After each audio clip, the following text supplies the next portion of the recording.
Peggy 18. Homefront is a first-person shooter. It's set in the year 2027. One of the main hooks of Homefront is its premise. It's an Occupation USA setting. Homefront's an opportunity for us to tell a story that's near and dear to our hearts in an environment that's very familiar but been warped beyond recognition. It's a story of really survival and adaptation. What it feels like to be part of a resistance fighting for your country, to give the last full measure for something that you really believe in. In a lot of other games, you flow into a place, a slum or something like that, and you kill 100 people, and at the end of the level, you jump into a helicopter and fly away. At the end of our levels, there's no helicopter. You have to stay and live with the things that you did.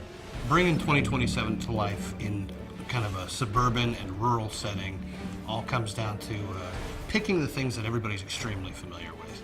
These buckets are now water collectors. The children's toys are still there, but they might just be repurposed for something else. This is a survivalist nation now. Now it's about being a member of a resistance cell in occupied America and doing what it takes to liberate your country from this alien oppressor. The idea for Homefront actually came from a few different angles, really. One of them was Red Dawn. I watched that, and that was very inspirational. John Milius is like a great American film creator. Apocalypse Now, Red Dawn, and Conan. He's just the type of guy that has this natural creative ability. He just knows when something's good. And he really brings 30 years of storytelling experience to us. Speculative fiction basically means we are giving the audience what-if situations. What if America was invaded by Korea? What if this happened? And then filling out the answers to that. And that's really where the high premise of Homefront comes from. We said, what if USA was occupied? What would it be like to experience that future? Historically, there are multiple examples of sudden rises and sudden falls. Ancient Greece, Mongolia, Japan. So when you say, how could a mighty power like the USA fall? It's really a combination of elements. It's the decline of the USA due to internal factors and global geopolitical situation.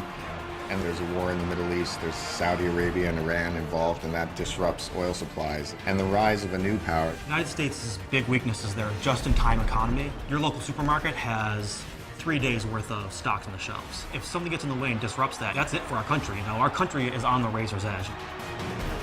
The North Koreans are the perfect enemy. The only North Korean that anybody knows is Kim Jong-il. This morning comes the news of Kim Jong-il's death.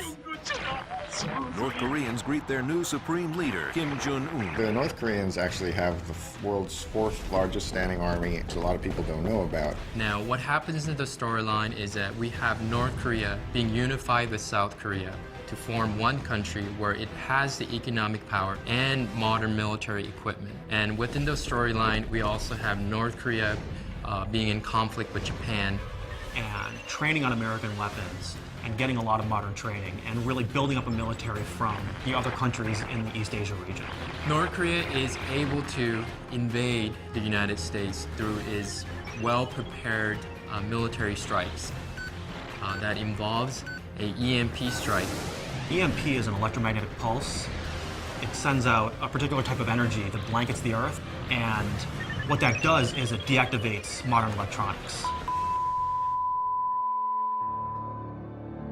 You see things that aren't supposed to be happening. This little town main street, and it's got mom and pa shops and bakeries and banks, but there's soldiers and there's barbed wire. And that's kind of the genesis of where this phrase, the familiar has become alien, has come from. We want to show America, but twisted. War in the back suburbs, war in the elementary school playgrounds, baseball fields, high schools. Golden Gate Bridge becomes a battlefield. That's pretty darn alien if you ask me. It takes seeing an enemy hurting innocent people in front of you to make you understand why you're doing the things that you're doing.